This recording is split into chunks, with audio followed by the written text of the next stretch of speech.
Now, what does it look like with our bodies and our minds? We're going to start with our bodies. You shed your stomach lining every day. You shed your skin every week. The enamel in your teeth completely changes every 2 years.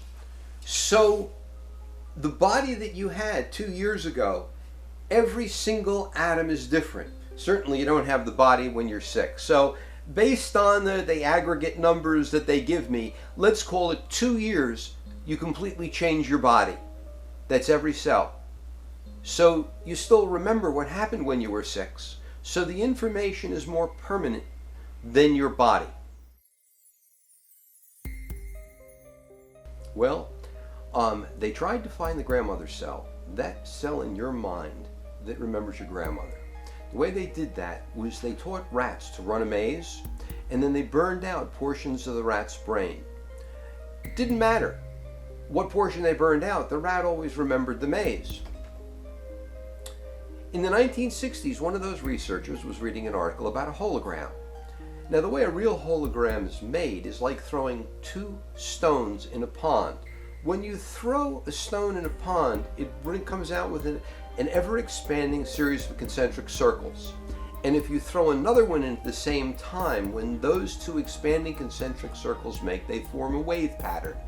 And that's what it looks like on a holographic piece of film. So if I took a picture of this board or this table, I would take the film, shine a laser through it, and there the image of the object I took the picture of would be in full as a hologram.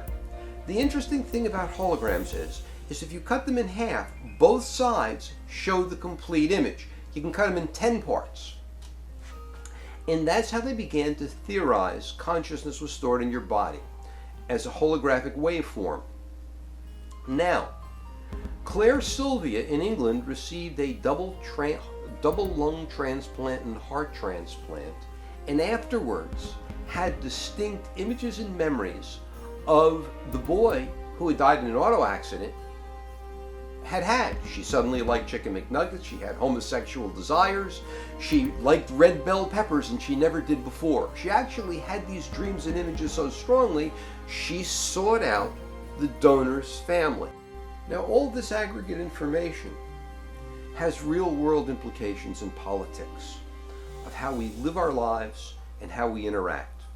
That's the end of our bodies, our minds.